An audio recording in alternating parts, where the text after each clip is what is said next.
साथियों नमस्कार।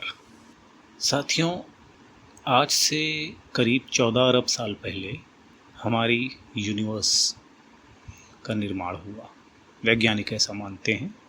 और आज से करीब 4.5 अरब साल पहले हमारी पृथ्वी का निर्माण हुआ, और करीब 3 अरब साल पहले या उससे कुछ ज़्यादा पृथ्वी पे जीवन की शुरुआत होती है। हम मनुष्य लगभग 70-80 लाख साल पहले अस्तित्व में आते हैं, जिन्हें हम आदिमानव के नाम से जानते हैं। और इस बीच में एक प्रजाति और विकसित होती है जिसका नाम था डायनासोर्स। आप सबने सुना होगा। डायनासोर्स के अब सबूत मिलते हैं, फॉसिल्स मिलते हैं अब, जिनसे ये अंदाज़ा लगाया जाता है कि कभी इस प्रकार के जीव इस धरती पर रहे होंगे, यानी वर्तमान में उनका कोई अस्तित्व नहीं है। चलिए छोड़िए ये डायनासोर्स की बात को, मनुष्यों की बात पर लौटते हैं। तो आज जो हम मनुष्य इस धरती पर विचरण कर रहे हैं, इनका जो शुरुआत होती है वो आज से 70-80 लाख साल पहले होती है। लेकिन क्या आप जानते हैं कि हम मनुष्यों के साथ भी ऐसी परिस्थितियां आई थीं कि हमारा भी अस्तित्व समाप्त हो गया होता। साथियों, एक कंडीशन होती है जिसे कहते हैं हिमयुग। हिमयुग का मतलब ये कि सारी पृथ्वी का तापमान 0 से भी नीचे चला जाता है, इतना कम कि बहुत कम ही जीव जंतु उसमें खुद को ज़िंदा रख सकते हैं। मनुष्य तो नहीं रख सकता, लेकिन इसके बावजूद हम जिंदा हैं। आखिरी हिमयुग आज से तकरीबन 1 लाख साल पहले इस पृथ्वी पर आया था, और जो कि आज से लगभग 25,000 साल पहले तक था। अब सवाल ये है कि हम मनुष्य तब भी जिंदा रहे, कुछ मारे भी गए लेकिन जिंदा तो बच गए थे, तभी तो आज हम हैं। कैसे हुआ ये? मनुष्य की उस प्रजाति ने, यानी हमारे पूर्वजों ने संघर्ष किया, सहन शक्ति बढ़ाई और विपरीत परिस्थितियों में भी खुद को जिंदा रखा। वो ऐसे इलाकों की तरफ मूव करते रहे, विस्थापित होते रहे जहाँ पे वो खुद को जिंदा रख सके।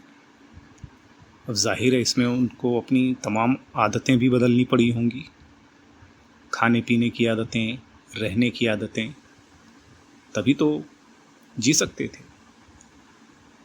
तो उस काल में समुद्र के नज़दीक का तापमान पृथ्वी के बाकी मैदानी भागों की तुलना में गर्म था, और यही वो इलाके थे जहां मनुष्य जाति अपने आप को जिंदा रख पाई।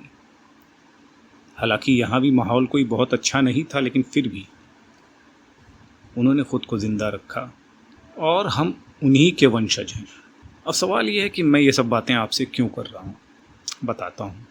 वो सभी नवनियुक्त दृष्टिबाधित रेलकर्मी साथी जो अब रेल की नौकरी में आ गए हैं, जाहिर है एक अलग माहौल से अब एक अलग माहौल में आ रहे हैं।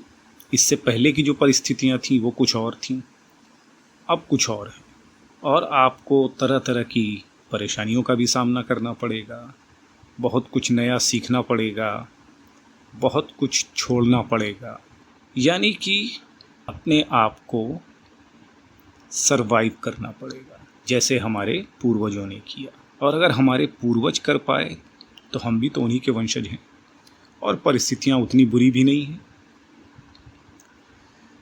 साथियों, एक शब्द में या एक वाक्य में कहा जाए तो संघर्ष, सहन शक्ति और अनुकूलन, ये 3 चीज़ें हैं जिनका होना आपके अस्तित्व को बनाए रखने के लिए ज़रूरी होता है। अंग्रेज़ी भाषा में एक बहुत अच्छा शब्द है एडजस्टमेंट, यानी जो एडजस्टमेंट करना सीख गया वो खुद को ज़िंदा रख पाया। तो ये कहना गलत नहीं होगा कि adjustment is the key to survival, and if you are surviving you are successful। यानी कि खुद को बचाए रखना। तो इस चीज़ को याद रखिएगा, adjustment is the key to survival. ये बातें आपके काम आएंगी और आप समझ सकते हैं कि मैं ये बातें आप तक क्यों पहुंचा रहा हूं। इसलिए कैसी भी परिस्थितियां आए, कैसी भी समस्याएं आए, थोड़ा वक्त दीजिएगा। संघर्ष करना ज़रूरी हो तो संघर्ष कीजिएगा। सहन शक्ति को परीक्षण देना ज़रूरी हो तो सहन शक्ति की परीक्षा दीजिएगा और खुद को वातावरण के हिसाब से अनुकूलित करने का प्रयास कीजिएगा। तो आज के लिए बस इतना ही।